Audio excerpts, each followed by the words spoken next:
Without further ado, if I may, ladies and gentlemen, I'd like to introduce you to a great guy. He's been working extremely hard, along with many others who are looking at presenting themselves as MPs as part of the UKIP team for and from the 7th of May. This is a young man that I've admired for a long time now, and I'd like you very much indeed to give it up for Mr. Richard Turner. Well, good afternoon, ladies and gentlemen. I am Richard Turner, and I am UKIP's parliamentary candidate for Wing, Dorset and North Poole. My constituency runs from Wareham and areas in the west, across Camberley, Broadstone, Cornwall, around to Wimborne and Colville in the east. I moved to Dorset 10 years ago from northwest London, some may have a slight accent, to join the family business that developed our company in Christchurch, which is a marina, boatyard, river stout, and also the self-drive highway from Christchurch Quay. Now, this gives me a very keen interest in two key areas of the local economy, both the tourism and marine industries. So now I live in Dorset, which is arguably the most beautiful place in the country, and I get to play boats for it. How lucky is that? So you may ask why do I want to put my head above the parapet and become a parliamentary candidate? Well, for me, Dorset, or living in Dorset, is a privilege, and I believe that with privilege comes responsibility. And I feel a responsibility to protect and preserve the natural and cultural heritage of Dorset, and to be an effective and determined representative for every single constituent in Dorset and North Poole. Now, why UKIP? Well, there are, of course, many reasons why UKIP, and I'm sure we'll go through a lot of them here today. I'd like to just talk about two, very briefly, two UKIP priorities that motivate me to be a candidate for UKIP. The first is democracy. UKIP are amazingly the only party that actually genuinely believe in true parliamentary democracy. We're the only party that have a clear policy and total commitment that the people who make the decisions that affect every one of us in every aspect of our lives must be directly accountable to the British people via the ballot box.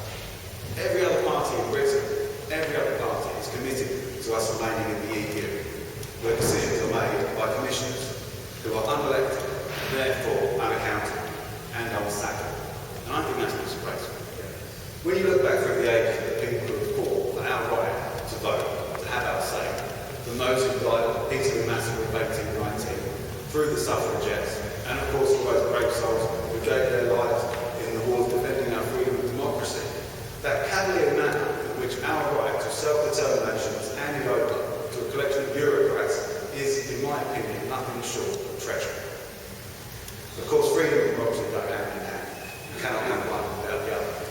And as Ronald Reagan once said, freedom is never more than one generation away from extinction. We didn't pass it to the children in the bloodstream. It must be fought for, protected, and handed on to them to do the same. The second priority that motivates me is foreign aid. UKIP will reduce the foreign aid budget from the eye-watering £11 billion that it currently is, and that the 2.5 Westminster parties will defend. We would get down to £2 billion a year. We'd make sure that money is spent on healthcare, inoculations and clean water programs, and actually gets to the people who need it, as opposed to simply being handed over to despotic and often, I'm afraid, murderous regimes. We accept that we have an international and moral obligation to help those in need. I am personally very proud of the fact that wherever there's a humanitarian crisis, either man-made or natural, the British team are the first guys in and the last guys out, long after the TV crews have gone.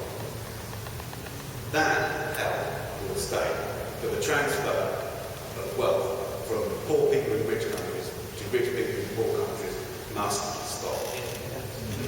We had in May the chance to vote for a party, or you guys had the chance to vote for a party, that rejects the status quo. It doesn't have a vested interest in defending the mistakes of the past, or an ideology that has long since been debunked. A party that believes that Britain will be a fairer, more democratic and more prosperous society outside the EU. Now, whether we're talking about Europe, immigration, taxation, education, energy or human rights, if you don't vote for UKIP, I don't believe it really matters who you vote for, Liberal, Labour or Conservative. The choice is a binary choice. establishment consensus for its UKIP's common sense policies, and I believe the time will make a change. Richard, I'd like to say thank you